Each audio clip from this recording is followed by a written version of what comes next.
Hi guys, this is Jordan from Teach China here. Today we're going to be going through some of the most useful apps that you can use for your transition over to life in China and making that transition just a little bit easier. Please do subscribe to our channel, it's really appreciated. There'll be definitely more videos to come. Also please do comment and like on our videos, that's also really helpful.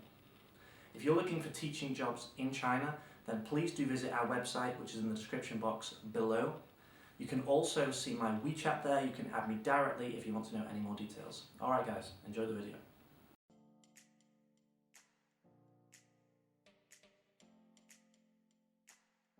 Wechat is definitely the most important app and the first app that you want to be downloading for China.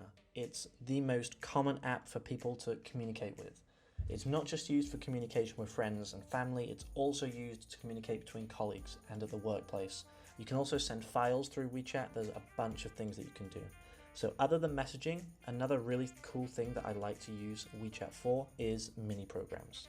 So if I pull down from the main page, I can access my mini programs. These are small utility tools that you can use throughout your day-to-day life. So you can search the mini programs. Usually it's best to type them in Chinese. If you type them in English, it doesn't usually give you any good searches. So you can ask a friend or some colleagues or anybody that can speak Chinese to maybe help you, to tell you what's the best mini programs for your local area. Search them in a mini bar and you'll have access to them. Definitely my most used mini program is Guangzhou Metro app. When I'm going through the metro gates, I can just display this QR code, don't need to rush through my pockets, really easy and convenient. Another great app for when my phone is running out of battery is the Power Bank app. This app shows me all of the power bank ports in my area, so I can go up to these ports, use the green button below to scan the QR code, and now I have a power bank that I can use and I can connect to my phone and charge my phone as I please. Right now, the health code apps are really important in China to use when you get to the airport, when you're going to hotels, when you're going to public places, or anywhere that's really crowded. Every health code is different for each city, so please consult your employers or any friends in the area to assist you with setting up your health code for your local area. During the coronavirus period, this is super important. Another really cool feature of Wechat is Wechat Pay. Right now in China, almost everybody uses digital transactions to pay for things throughout their day-to-day lives. Once you've got your bank account set up, you can link it to Wechat Pay.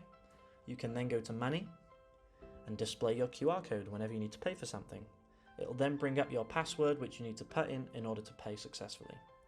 If you're at a market or anywhere that requires you to scan their code, you can go to the main page and then you can go to the plus button at the top, click on scan, and then you can scan their QR code directly, input how much you want to give, and then put in your password and you've paid again.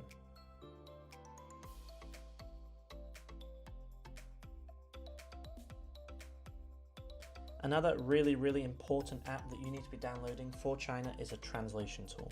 Most of the locals here don't speak very good English, and so it's really important that you have a go-to tool that you can use to communicate with anybody that you need to. Personally, I prefer Baidu Translate. This is super simple and easy to use. So if I want to type something in, I can type in, "Hello, how are you?"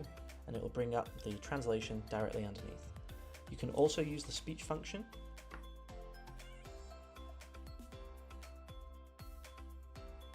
And that will bring up a translation, and then if they want to communicate back by speaking, you can press the switch button at the top and then same again, speech function, and that will send the direct translation from Chinese into English. If you're at a restaurant and you're faced with one of those really intimidating menus, no pictures, no English, then you can use the camera tool. The camera tool is really awesome. You can take a photo of the menu and it will give you a direct translation of all the menu items, and then you can simply point and say, 我要这个.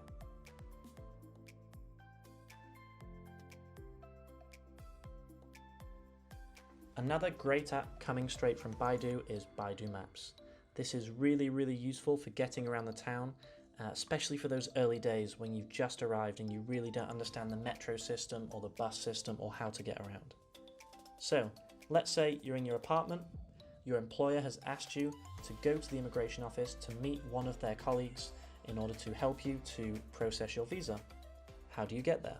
So you can ask them to type in the address in WeChat of the name of the immigration office in China, and then you can paste it straight through here.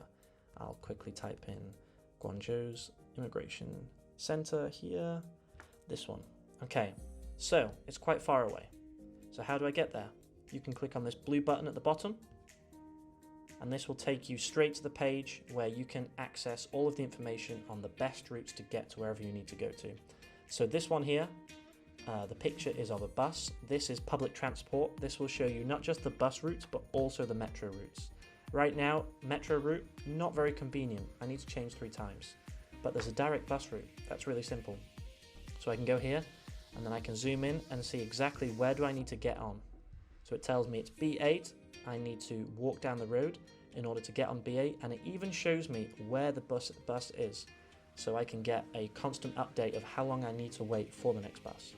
Really simple, easy to use.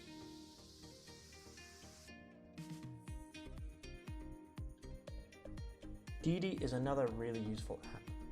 Didi is China's version of Uber, and it works pretty much the same. Link a payment method and you're good to go. Call a taxi. Great thing about Didi is it's in English, which is really, really great for people that can't speak Chinese. So you can search the English names directly at the bottom and call a taxi straight to where you are. Or if that place doesn't have an English name, you can always just copy the Chinese straight in there, and once again, it will take you straight there.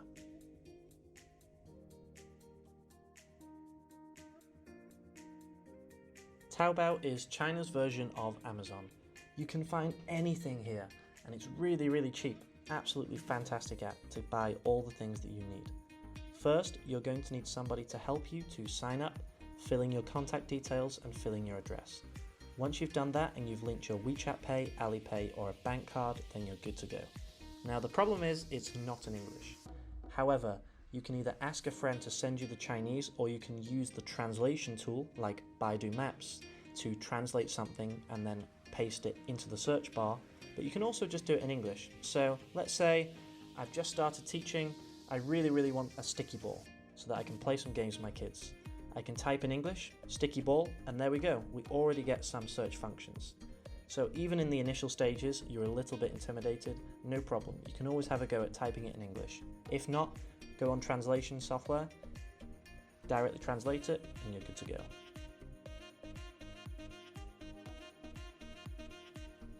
Takeaway services are huge in China. Everybody uses them. And Meituan Waimai is a really great app for getting delicious food to your door within a matter of half an hour to an hour. It's super convenient. Unfortunately, this app isn't in English and it can be a little bit intimidating to use at first. But once you start using it a few times, you'll get used to it. So once you've put in your details, once again, you can get a friend to help you to put in the address of where you live and your contact details, phone number, etc. Once you've done all that, you're good to go. So then you can click on this first button here. It will take you straight to all the food options. Now, maybe at the start you're not quite sure what you want, or you just don't know how to search it. So you can just scroll down directly and it will give you all of the options within your local area. So let's say, I quite fancy vegan food. Now, this restaurant is actually quite handy because it has English, but most of the restaurants probably won't have English. So for example, if I go to a Chinese-based restaurant here, then there's no English. It's all in Chinese, but don't worry, there's pictures and prices easily for you to see. So let's say I fancy some sushi. I want the sushi dish, add it to your cart, click on the yellow button at the bottom, and that will take you straight to your payment page. Once again, you press the yellow button at the bottom and then pay for your stuff directly. So it's still quite an easy app to use despite not being English based.